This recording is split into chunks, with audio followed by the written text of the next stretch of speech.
नमस्कार दोस्तों।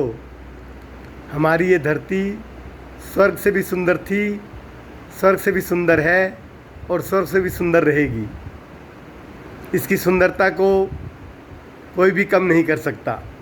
लेकिन इस धरती पर एक मानव जीवन ऐसा है, एक मानव ऐसा है जो इसको नर्क बनाने पर लगा हुआ है, अपने लालच के कारण, अपने स्वार्थ के कारण और अपने दिखावे के कारण। लेकिन उसके सारे प्रयास निष्फल हो जाएंगे। प्रकृति की सुंदरता कभी वो कम नहीं कर सकेगा। एक 100 साल का आदमी भी और जीवन की कामना करता है, एक वेंटिलेटर पर पड़ा हुआ व्यक्ति भी लंबे जीवन की कामना करता है।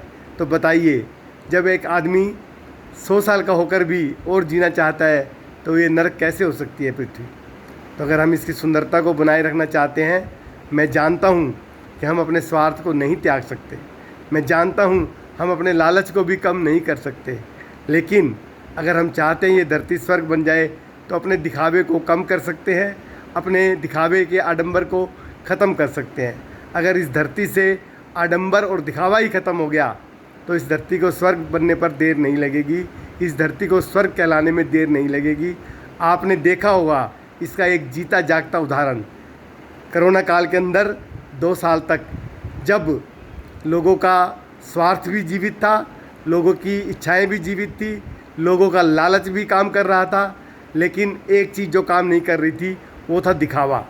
और दिखावा ख़त्म होने से, दिखावा कम होने से आपने देखा होगा किस प्रकार खेत लहलाने लग गए थे, झीलें किस प्रकार से अटखेलियाँ करने लग गई थी और पेड़ किस प्रकार से हरे भरे हो गए थे और सारा आकाश किस प्रकार से निर्मल, पावन और पवित्र नज़र आने लग गया था।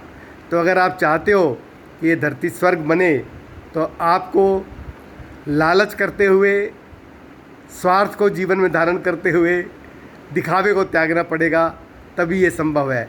तो आओ सब मिलकर हम प्रण करते हैं, हम कसम खाते हैं कि जीवन के अंदर जितना भी हो सकेगा हम दिखावा कम से कम करेंगे और प्राकृतिक जीवन जीने का ज़्यादा प्रयास करेंगे। जितना हम प्रकृति की ओर चलेंगे, प्रकृति दोनों बाहें फैलाकर हमें अपने आंचल में समेटने को तैयार बैठी है। तो आओ मिलकर दोस्तों प्रकृति को फिर से जीवंत करें। प्रकृति परमात्मा है और परमात्मा ही रहेगी। जय हिंद।